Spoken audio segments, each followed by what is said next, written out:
India. It is just massive. We're talking about a country that feels more like a continent, with so many different cultures, languages, and ideas all living under one single democratic roof.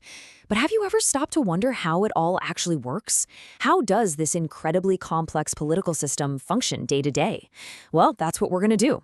Let's dive in and build a simple framework to make sense of it all. So that's the big question, right?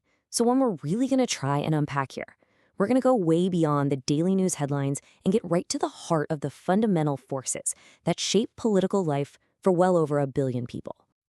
And here's how we're going to do it. First, we'll look at the basic political ecosystem. Then we'll zoom in on the power of identity. We'll see how that identity fuels social movements, which then takes us into the electoral arena. From there, we'll look at how the state responds to all this. And finally, we'll tie it all together. All right, first things first, the political ecosystem. To really get what's going on in Indian politics, you have to appreciate the deep, powerful currents that are constantly moving just beneath the surface. The best way to think about it is like this. You've got three main players in a constant dance.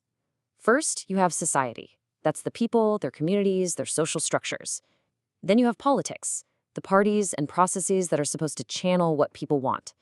And finally, you have the state, the government itself, that has to manage everything. These three are always interacting, always influencing one another. Okay, that brings us to what is maybe the most crucial building block in this entire structure: identity.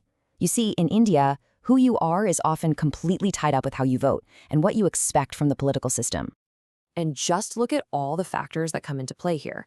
Of course, you have religion, but there's also the ancient social hierarchy of caste. There are tribal affiliations, the language you speak, the region you come from, and your gender. These aren't just social labels in India. They are incredibly powerful forces for political mobilization. They create these very distinct communities, each with its own set of interests. And when these groups get organized to push for their own interests, well, that's what we call identity politics. It's a pretty simple idea, but it's incredibly powerful. People form alliances based on a shared identity to gain more political power and more resources. Honestly, this one concept is absolutely central to understanding almost everything else that happens. So you've got all these powerful identity groups. The next logical question is, well, how do they make sure people are listening? And that's where we get into the world of social movements. This lays out the journey perfectly. It all starts with that shared identity. Then, that group starts to form collective demands. They might want more rights, better resources, or just simple recognition. This often starts a full-blown social movement, which then puts real, actual pressure on the entire political system. And believe me, this isn't just some abstract theory. Indian history is packed with massive movements that have totally reshaped the country's politics. You have movements by Dalits, who were formerly known as untouchables, fighting back against centuries of caste discrimination. You have tribal communities demanding rights to their ancestral lands, the women's movement pushing for equality, and of course, huge protests by farmers and laborers. They've all had a profound impact. You know, it's not always just about grassroots protests on the streets. There's this whole ecosystem of what we call civil society groups. Think of NGOs and other advocacy organizations. They play a really important role by working outside the traditional political parties to organize people and fight for very specific causes.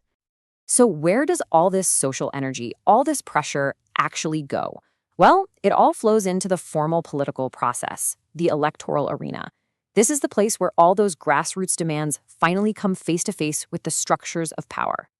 Now, in India, you basically have two different kinds of political players in the game. You've got the national parties, like the BJP and Congress, who are thinking about the entire country. But then you also have these incredibly powerful state or regional parties. Their main focus is on the specific issues and identities of their home state, and let me tell you, they can often be the kingmakers in national politics.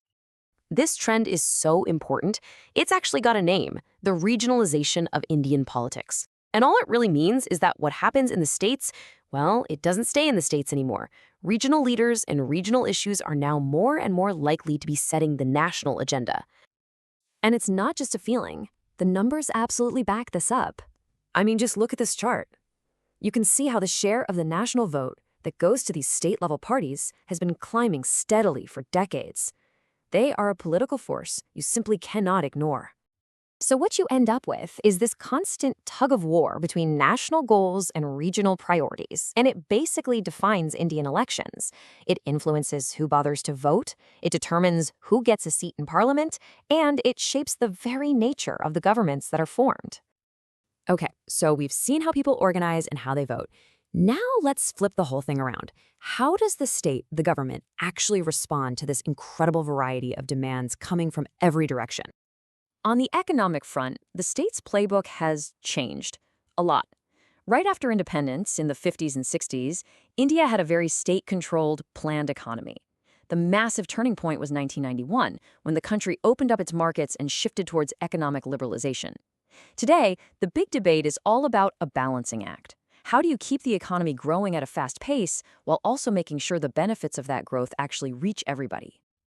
And what about those powerful identity demands we talked about? Well, the state's response has often been, and this is pretty wild, to literally redraw the map of India. When people mobilized around a shared language, the government created new states along linguistic lines. When certain regions felt they were being ignored economically, new states were carved out for them. It just goes to show how pressure from the ground up can reshape the very structure of the nation. So, when you boil it all down, the Indian state is performing this constant, high stakes balancing act. On one hand, it's trying to push for economic growth. On the other, it's trying to manage all these countless social and political demands from a massively diverse population, all in the name of keeping things stable. Okay, let's pull all of these different threads together. We've gone all the way from individual identity right up to the highest levels of government. So what's the big picture? What's the simple framework you can use to understand it all? So here's the framework you can take with you. Just remember this. Identity is the bedrock of everything. Social movements act like a megaphone for that identity. Elections become the battleground where national and regional forces compete. And finally, the state is the manager, constantly trying to balance the economy with social harmony.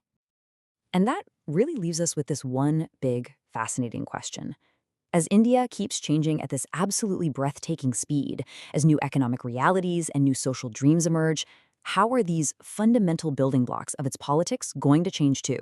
What does the future actually hold for the political identity of the world's largest democracy? Well, that's a story that is still being written.